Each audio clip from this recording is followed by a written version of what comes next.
Hey everyone, Nick from Bronco Nation Updates. I'm excited to share that I partnered with the Gridline Project, a breakthrough that's about to change televised football advertising forever. Instead of traditional commercials that viewers skip, mute, or walk away from, Gridline places your ad inside the game itself. Ads become part of the action, delivering 100% guaranteed visibility while giving networks a powerful new way to generate marketing revenue. This is a smarter placement, not a louder interruption, and it's going to redefine how advertisers reach engaged fans during live football. Let's dive into how it works.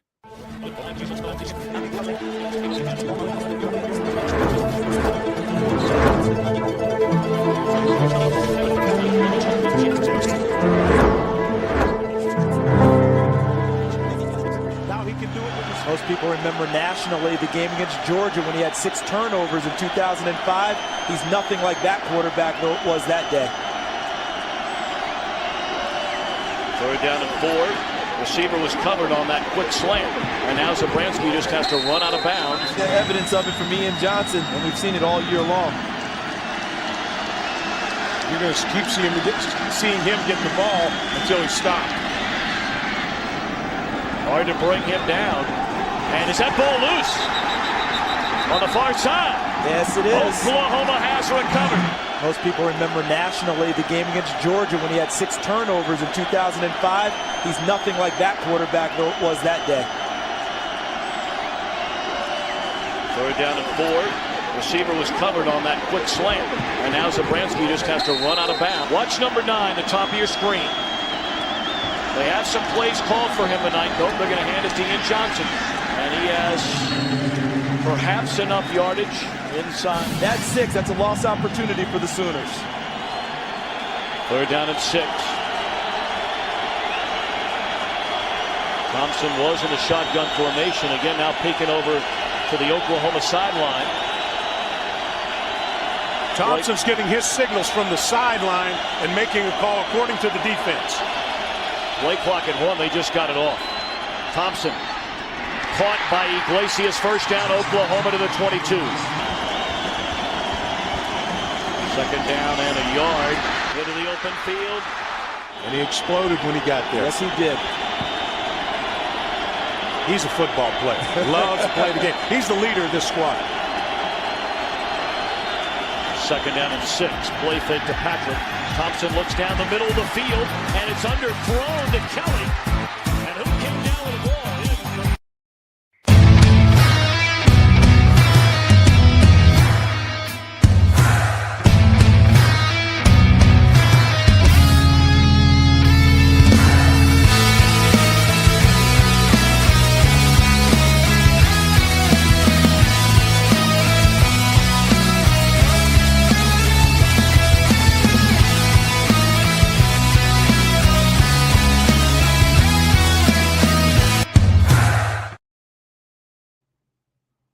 Hey, Bronco Nation. Welcome back to another episode of Bronco Nation Live. Tonight's show is brought to you by the Gridline Project. Innovate relentlessly, lead decisively. We've got a major packed football show for you. Fall camp, the first scrimmage, Coach Danielson's press conference, and everything we've learned from the first half of camp. As always, I am joined by my guy, Sam Gillette of Sam Talk Sports. How's it going, brother? Oh, it's going. You know, watching that Gridline Project video, it's amazing the progression that Zabransky made from Georgia in 2005 to Oklahoma in 2007. It's still gives me chills to this day. And Charles Johnson was talking about it twice on that video. I remember. Yeah, it's pretty cool to see that again. I mean, makes you want to go back watch the whole thing. But this is going to be a big football show, as you said. You've been everywhere: media day, fall camp, the first scrimmage. You wrote a full breakdown on KBOI.com about what we've learned from this first half of the camp and Coach Danielson's press conference as well. So tonight, let's go deep with it. Let's start with the scrimmage. The first real test of fall camp. You were there. You watched every rep. You wrote a full article titled "The First Test Has Spoken." That's available on kboi.com for anyone who wants to go take a look at that. What did this scrimmage reveal about where Boise State is right now?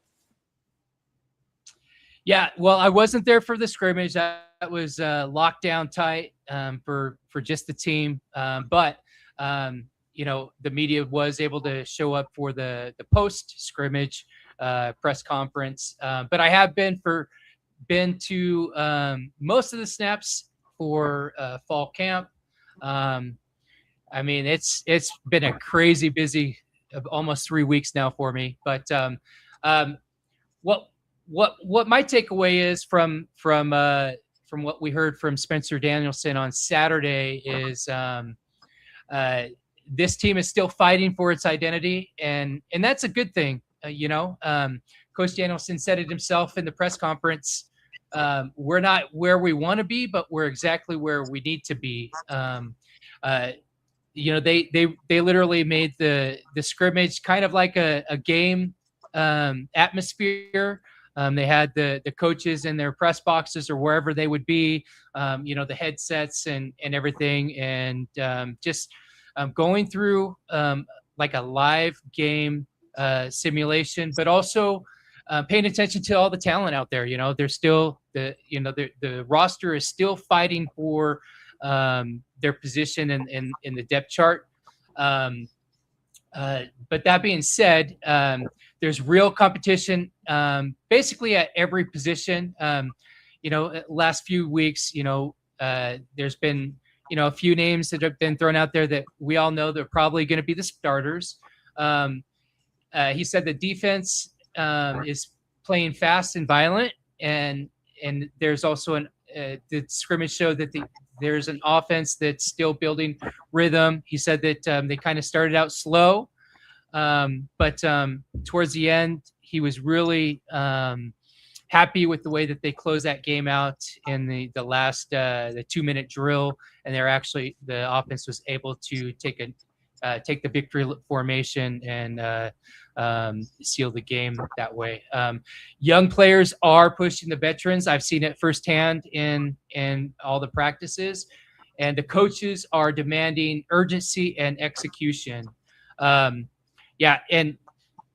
You'll see me in if you're there during some of these media addresses when I'm talking to the coaches or the players.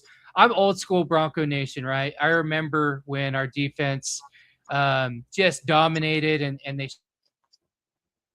showed the violence. So anytime a player or a coach mention that they're going to be violent, it puts this great big old grin on my face, and I start geeking out and fanning out right there in front of them, because I like to hear that. I want to get back to those times where we just utterly dominated the Georgias and the Virginia Techs and the other Power Four. It's about that time we get a Power Four win. But overall, what I assess from Coach is, it wasn't perfect, but the scrimmage, it was honest, and that's what you want in the first scrimmage, according to Coach D. You said you were in the conference room for Danielson's presser. What stood out? I mean, I know last year you got to attend a few of his pressers as well. Is there anything different from last year versus preseason this year? Yeah, like I said, that physicality, he wants more of it, and that's something that I like to hear. As a fan, I'm officially, I guess I am part of the media now, but I came out of the womb a Bronco fan, so I still have that fan cap. So anytime I hear that they want that violence 4 to 6 seconds after the ball snaps, I love it.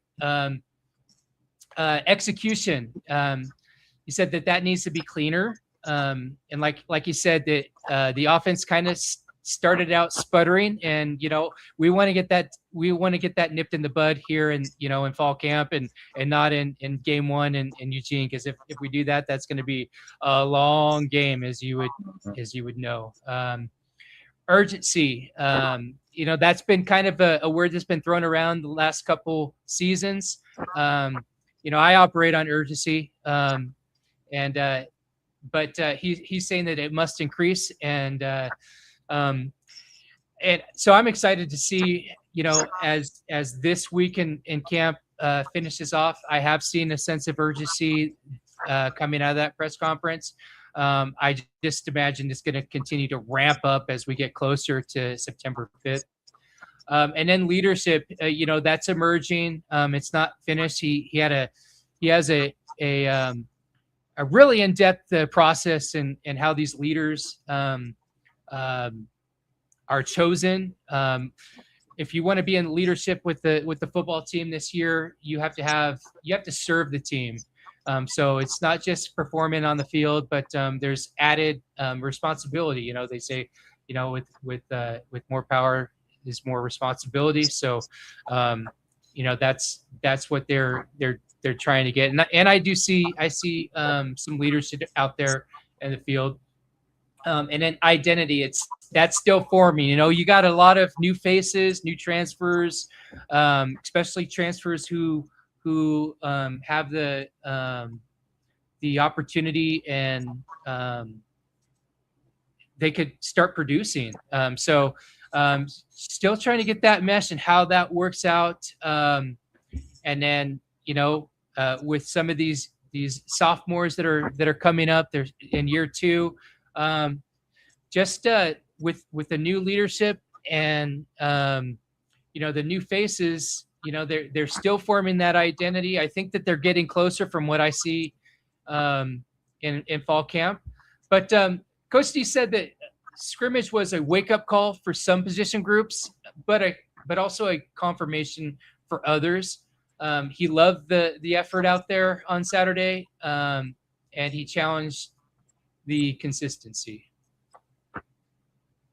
All right. Yeah, consistency is definitely going to be key this year, especially against Oregon. With their top 10 roster, you have to have it at every position. Speaking of Oregon, Boise State is a 25.5 point dog, 24.5 point dog. So consistency makes that even. Anyway, it'll give it a closer game. There we go. That's the word I was looking for. Mm-hmm. But in your KBOI, try that again. In your KBOI article, you wrote that the scrimmage showed a team that's talented, tough, and unfinished. You want to elaborate on that? Yeah. It does appear that the roster is deeper than last year. And that's weird to say, back to back Mountain West champion. But I think it has more speed, more size, more competition from the younger people. You have a freshman in the wide receiver corps. It's the core that's could be a starter. He looks really good in Rashawn Jones. They're tough. I see the defense. It likes to set the tone. And as they're getting deeper into fall camp, the grudge matches are ramping up. Coach D is pitting personalities against each other, and you really love to see that. Not necessarily any chippiness, but some real good competition and putting up some real good talent on the offense against some real good talent on the defense. But the trenches are starting to get really physical, and the running backs are running angry, especially Sire Gaines. He's having an excellent fall camp.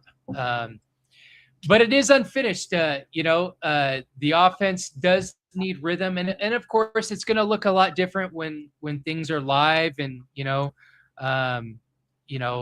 you're playing a different team. You're not playing your own team, so you don't have to worry about injuring your own guys. But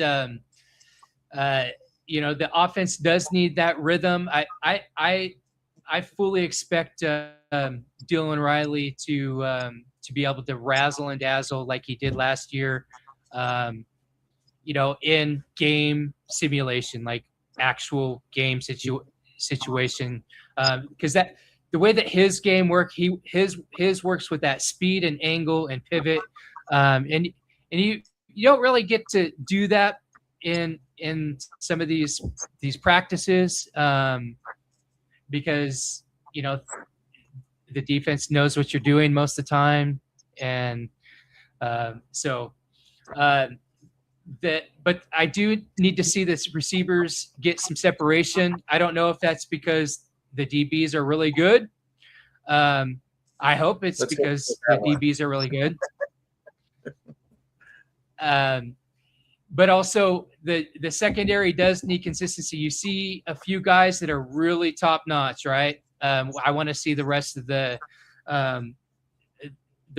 depth chart kind of start ramping it up and being like glue on the receivers. But that's exactly what the first scrimmage is supposed to reveal. And I'm assuming that that's what Coach D saw out there, especially with the offense kind of struggling at first, but kind of sounds like as it went through, Mad Dog kind of got in the pocket and started doing what he usually does, that we see when he's on top of his game. Nice. Well, let's dive a little bit deeper into football. Not that we haven't already talked about it, but let's take a little deep dive. You've talked with Danielson, Shenander, Hill, Collins, Whitted. All of them say basically the same thing. Competition is driving everything.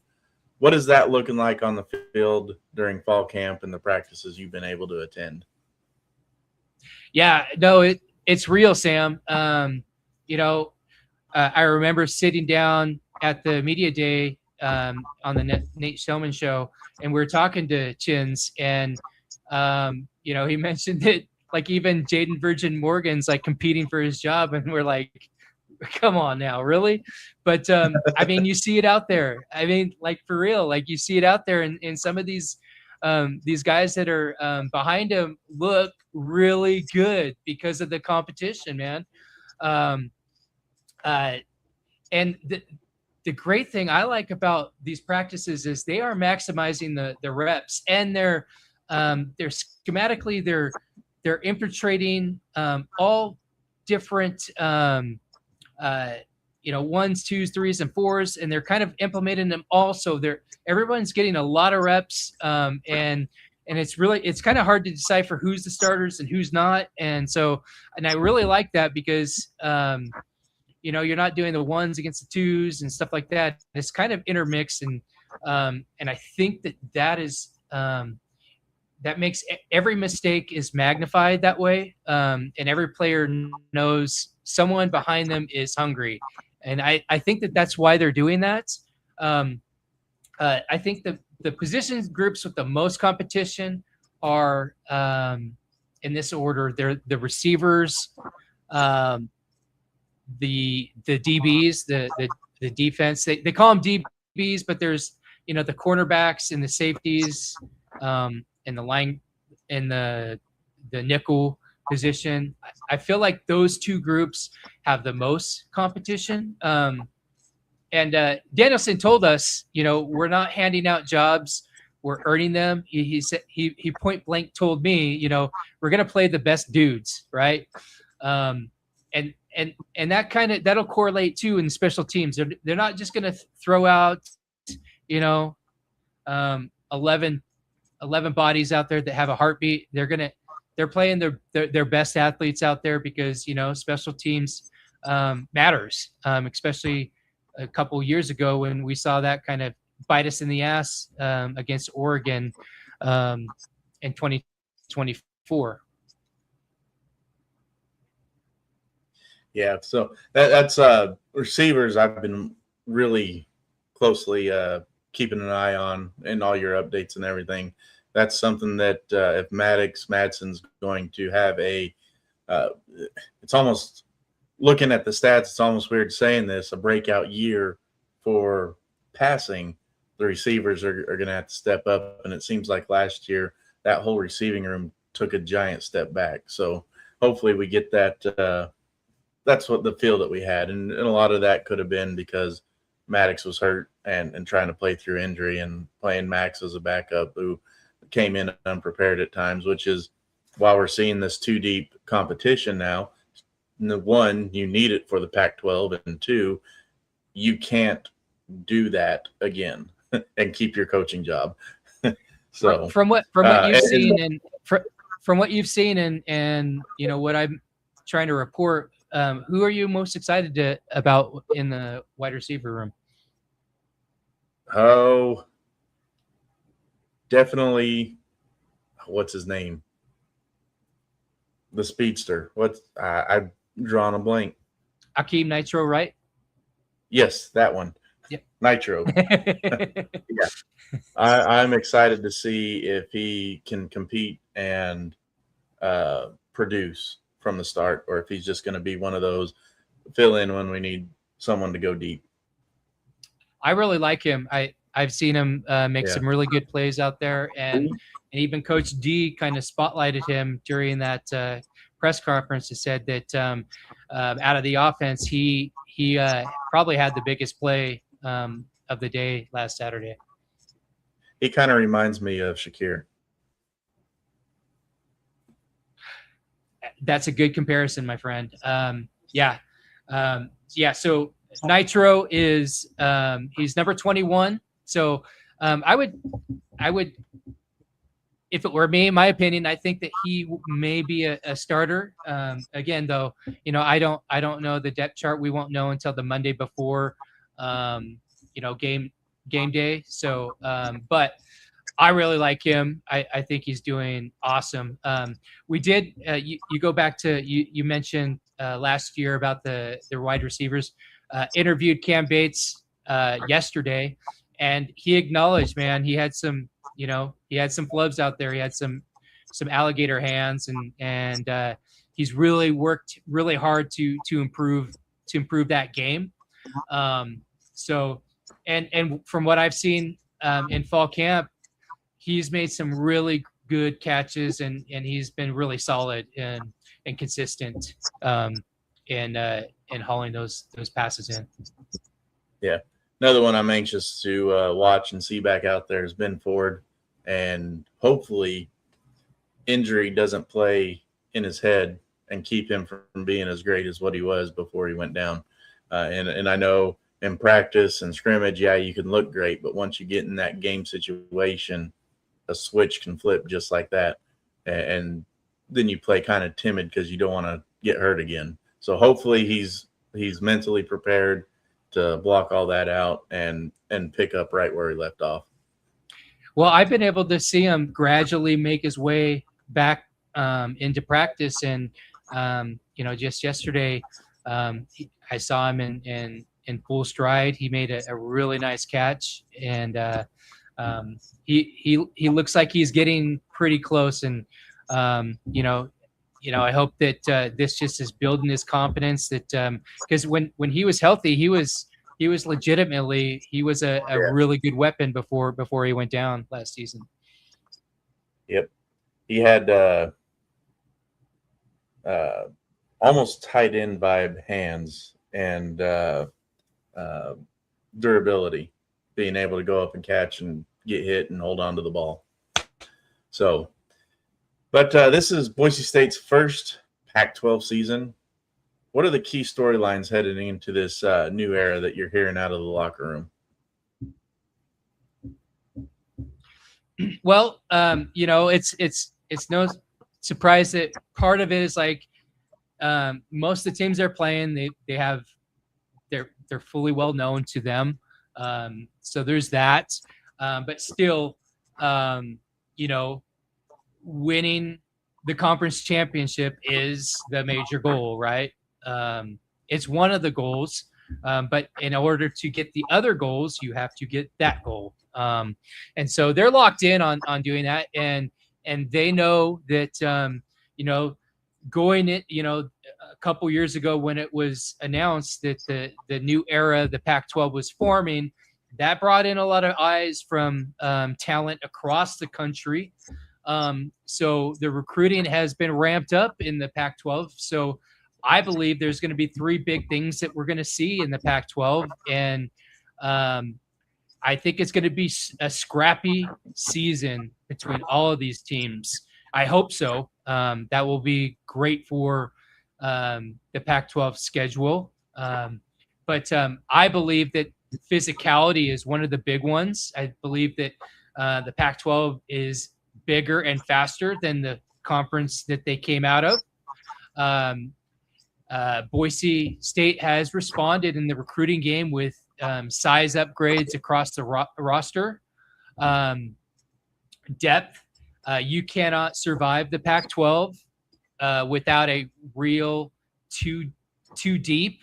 And that's one thing that I've been putting my eyes out during fall camp and like, all right, like with the line, do we have 10 to 11 deep there? Same thing with the receivers. Do we have 6? Are we at least 6 deep? That we can count on. And I think Boise State's, I think from what I'm seeing, I think they finally have it. But again, you don't know until they get on the field with some live ball.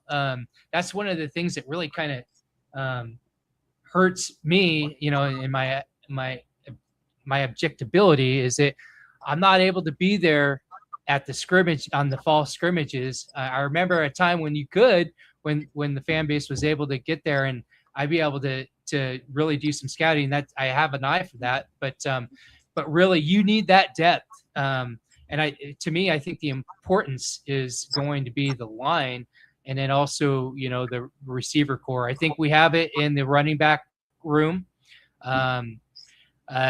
You would hope that Max Cutbirth is going to be ready if he's called on, if something happens, the Mad Dog. So, I think that may, only time tells. I'm hoping that Mad Dog, we don't need to go there, but, that's a little concerning for me because of what happened last year. And then the next thing to me, one of the big ones is identity.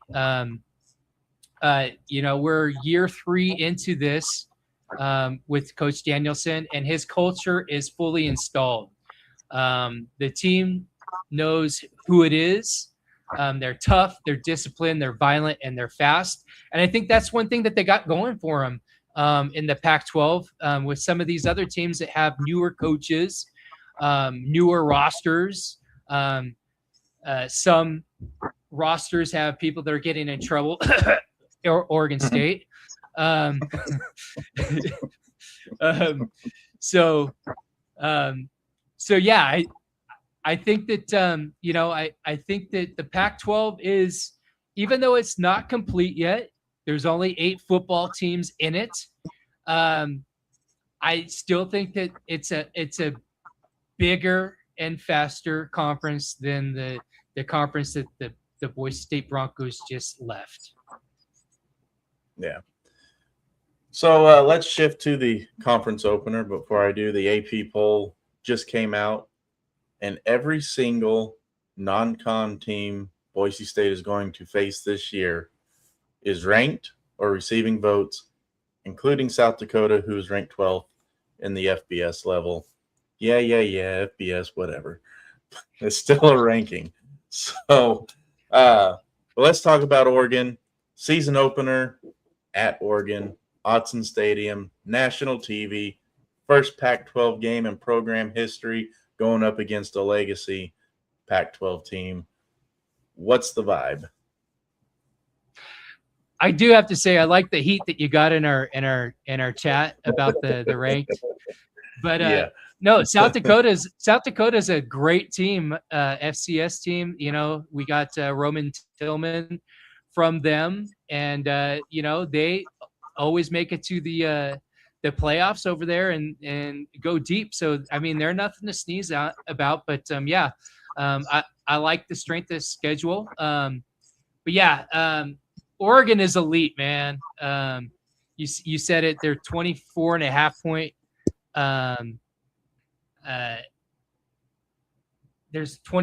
We're 24.5 point underdogs. They have a top 10 roster. They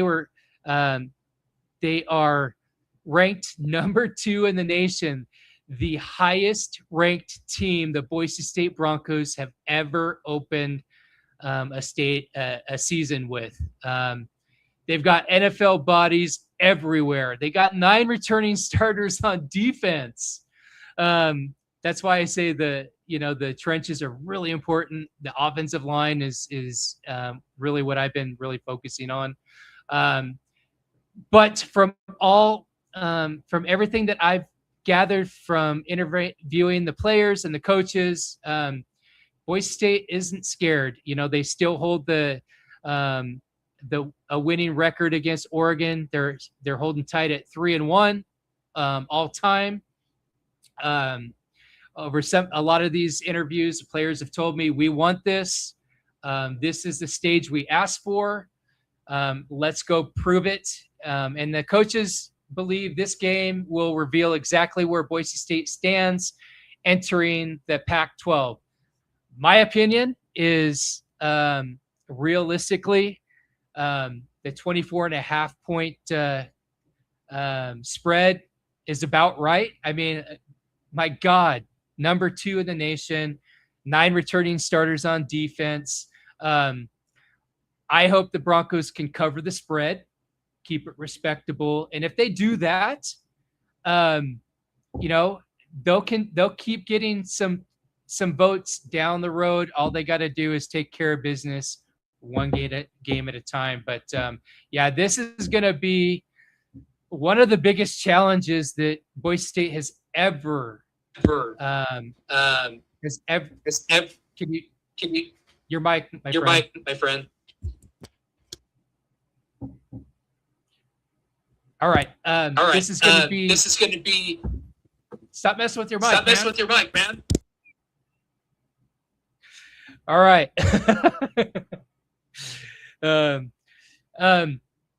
This is going to be one of the toughest challenges that Boise State has ever faced. Dan Lanning, coming from Alabama, he's got his system in. They've fallen short a few times in the college football playoff. They are out to prove everyone, to prove themselves this year. And, they're not. I'm hoping that we get the 2024 team that almost lost to Idaho, but I don't know if that's necessarily going to happen. But this is going to be one of the biggest challenges for Boise State, and that's even considering, the Georgia, the Virginia Tech, and some of those other big time games that the Broncos have played in and won. But we're itching, man. It's been a long time since we got a Power 4 win, and I hope they cover the spread. But if they're to upset, man, how sweet would that be? That would be awesome. Is my mic better now? Yeah, sounds a lot better. I don't know what it was. I'm still getting feedback, my friend. I think my mic's going out. Okay. Is that better? Yeah, that's better. Okay. Maddox Madsen last year wasn't really half the fan base didn't like him. The other half was okay with him. What are you seeing this year? Oh, the same fan base, man. It's, I have a lot of conversations with media types and former players. And, that's the thing about Mad Dog is, he's one of the most, I don't know if you call it controversial. He's not controversial, but he's just one of those players that, you got half the fan base that really like him, and then half the fan base is really conservative or critical about him. And it doesn't matter how well he does in the game. we've seen it. You and I have talked about this on post game shows, and seeing the comments. It's like he could finish with 4 touchdowns and no interceptions, but that other half are they're counting the passes that should have been intercepted, but that's just that is just the tail of the tape with Mad Dog. He's a shorter quarterback, and I get it. And we went through that the drama days of our lives with him and TG10, and so that kind of added to it. And so I just think that's the way his career is going to go. But he has proven that he's a winner, and right now he's sitting 8th all-time passing for the school in school history. He's just a few dozen behind Hank Bachmeier to go into that 7 slot. But from what I see, and I'm not a detractor. I'll call him out if I see a bad pass, and I have in some of our post games. But overall, my opinion of Mad Dog is he's just a winner.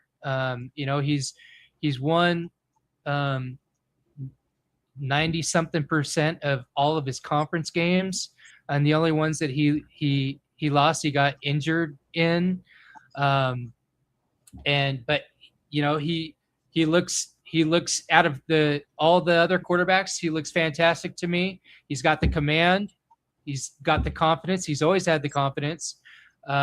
He makes the faster reads, and he has better pocket movement, and he's got the stronger arm. Maybe not the where you can chunk it, but even when he does make those long passes, I mean, it's got plenty of spin on it, and it's nothing. It's nothing to sneeze at. Those are good throws. They're good, powerful throws. But he doesn't have that big wind up like Max Cutbirth or Cash Herrera. But he puts the ball where it needs to be, and it gets there fast. And it spins. Coach Hill told me in one of the media addresses recently that Maddox is playing the best football of his life. Well, that's good to hear. We've got Thunder and Lightning in the backfield. Sire Gaines, Dylan Riley. What's the latest there? Yeah, they've both have great camps. Like I said before, Sire Gaines is locked in. I think that you can tell that he really wants to do something special this year. He's a team player. It wouldn't surprise me if he's one of the captains. No nonsense. He runs with authority when he's in there.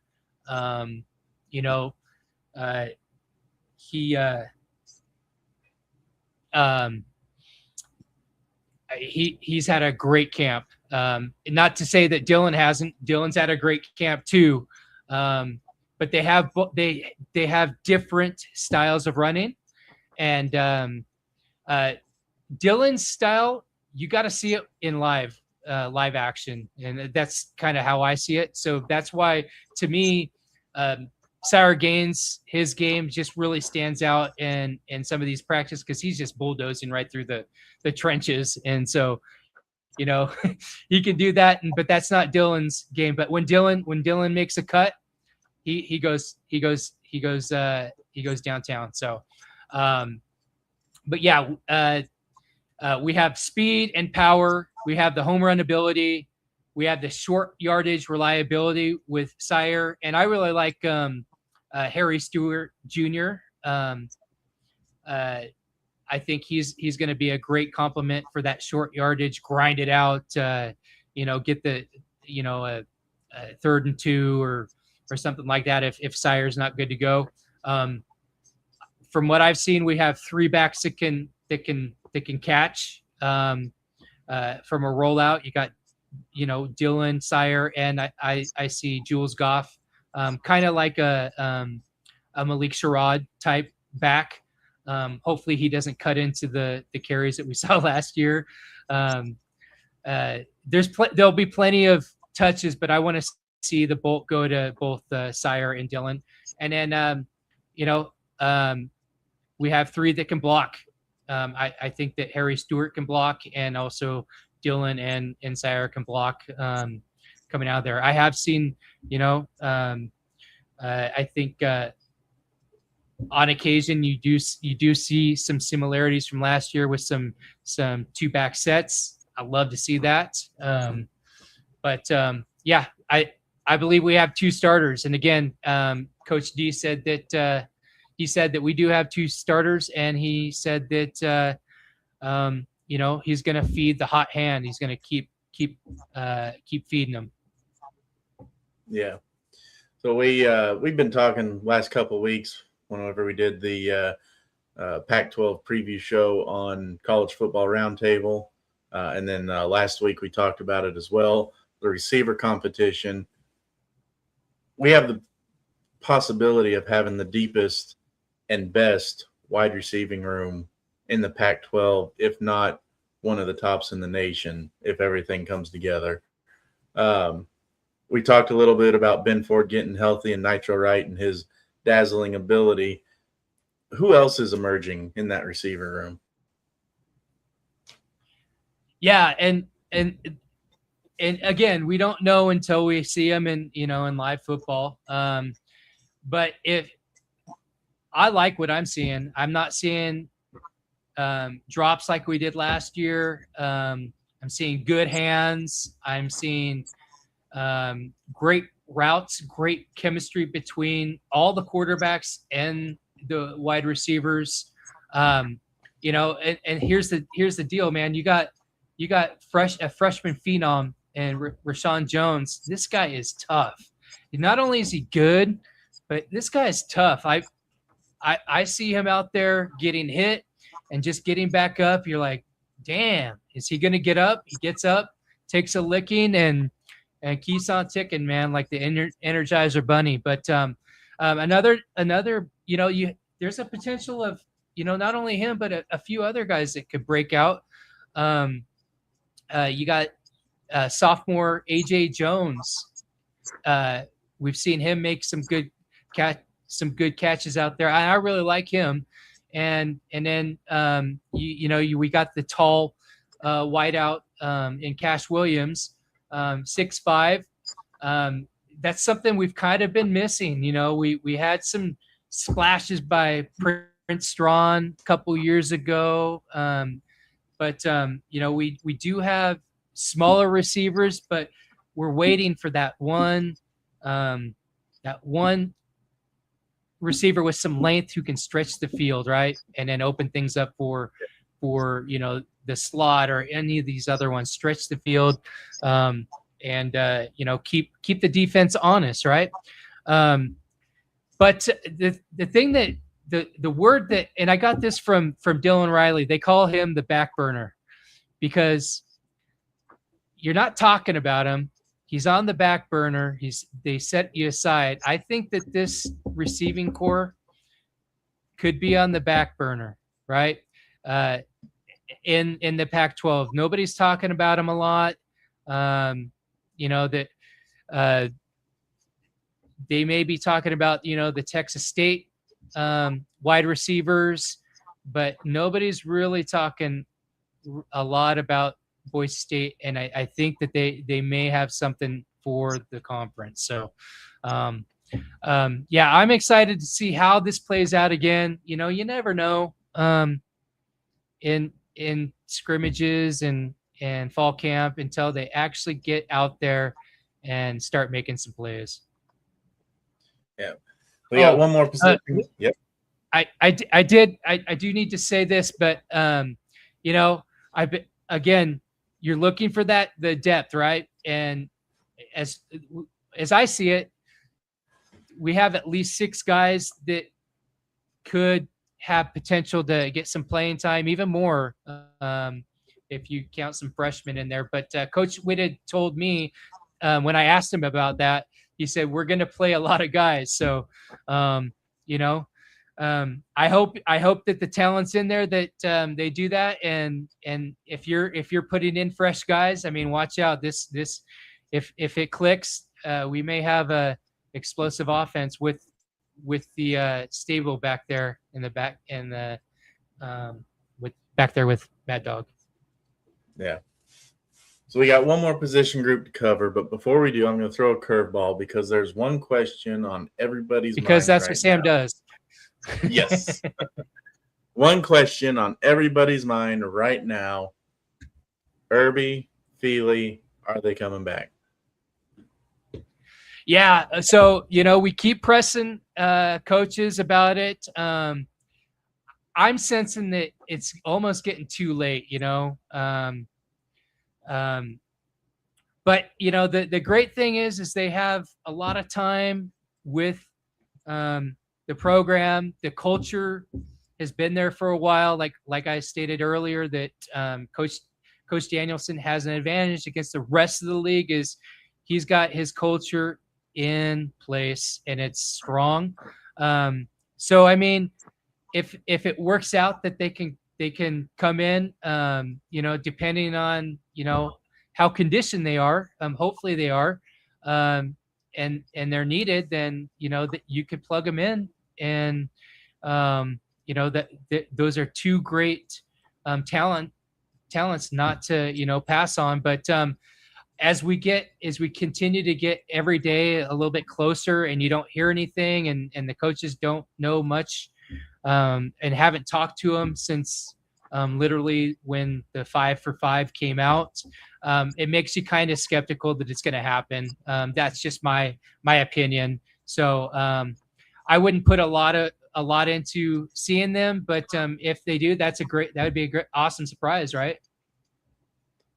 I have a theory that they're already back with the team, but they're not going to disclose that until just before they take the field against Oregon. I haven't seen them, so I'm sure. I'm sure if there's a if maybe they're doing like what's his face, coach for Los Angeles Chargers, the former coach from Michigan. Oh yeah.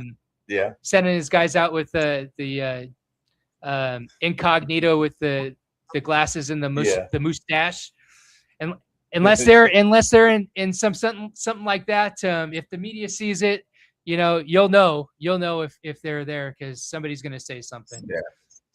And the coaches will have to say something, because we'll ask them, hey, what's the deal? When are they suiting up? When are they going? All right, so let's talk about the secondary. Competition everywhere. The secondary really took a giant leap forward last year from years past. One of the top secondaries in the conference, and I believe they were top 25 in the nation. I'd have to look that up. I knew it at one point. But competition everywhere. Who's standing out, and what are you seeing? Yeah, last year, I think they topped out. They were number seventh ranked in secondary.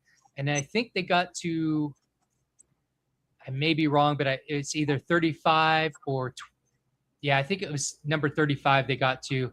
We wanted to see them in the top 20s. I remember that. But I think they got, overall defense was 35, which was all right. But yeah, there's competition everywhere. Like I said, this is one of those rooms I've been really paying attention, trying to figure out, all right, who are our top 4 or 5 corners, who are nickels, who are Mikes and Wills out there. But yeah, there's competition everywhere, and like Chin said, man, we're going to find out who wants it, and you can tell that they're really, they're team first, but they are competing. From what I've seen, Jaden Mickey's going to have that lockdown potential, moving over from nickel over to the island. He looks real good. Derek Anter Jr., he's physical and smart. At the strong safety, we had him we interviewed him this last week, and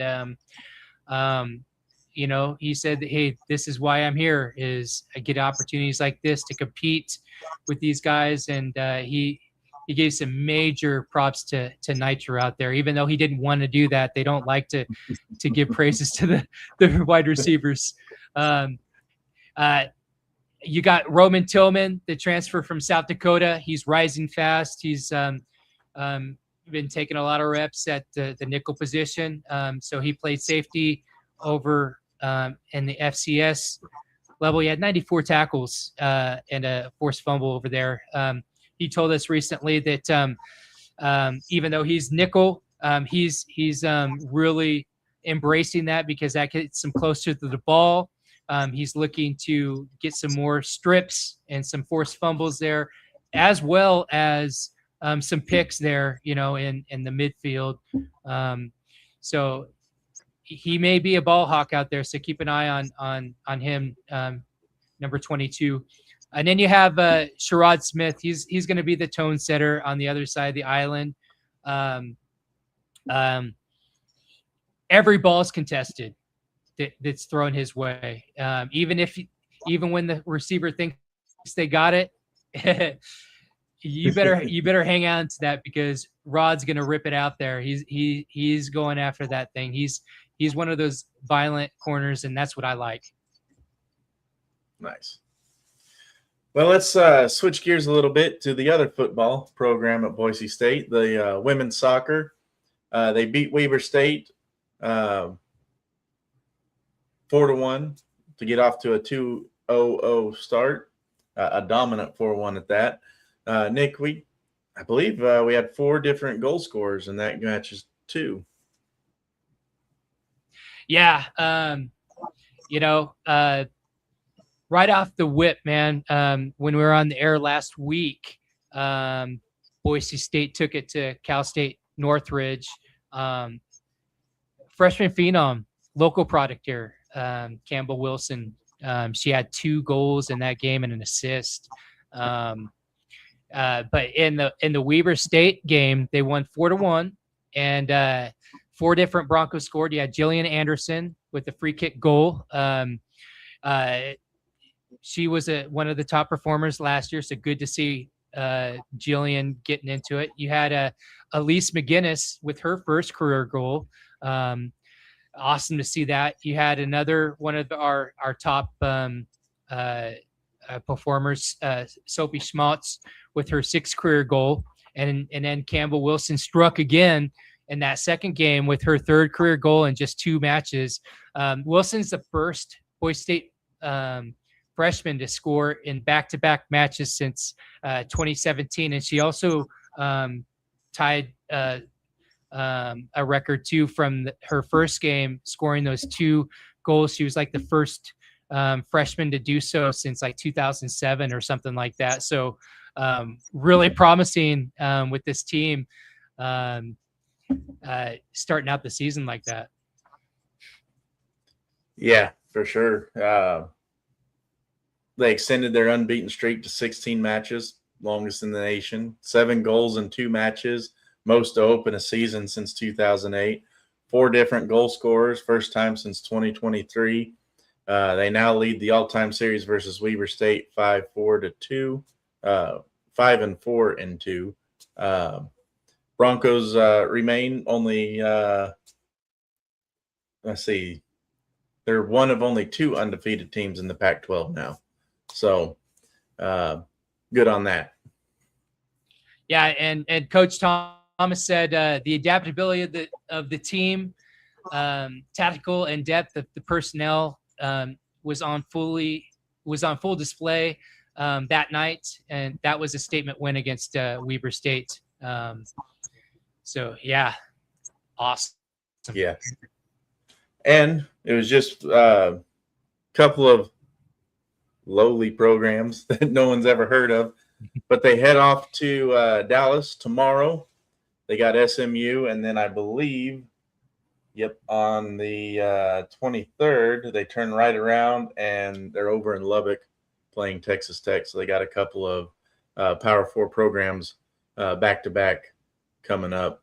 And real quick, I do want to make note that women's volleyball is starting to kick off. They got a couple of exhibition games this weekend, and before they kick off next weekend, their season. And we can't forget yesterday, Campbell Wilson, the phenomenal freshman, she was honored with the Pac-12 Newcomer of the Week. The first of the new era of Pac-12 honors goes to her. I guess coming from the old conference, it was the freshman of the week. I think Pac-12 was calling them newcomer of the week. So it's something to get used to, I guess, moving on as we report these things. And then also, I love how you called it. I love how you call it the old conference, like Ohio State calls it the team up north. Yep. and that, hey, I'm a forward-thinking person. Okay, so I just call it how I see it. We're moving on. That's the old conference. We're in the Pac-12. So, and then earlier today, they had a reveal of the new 40th anniversary helmet that's coming out for the first home game against Memphis. And these babies are sharp.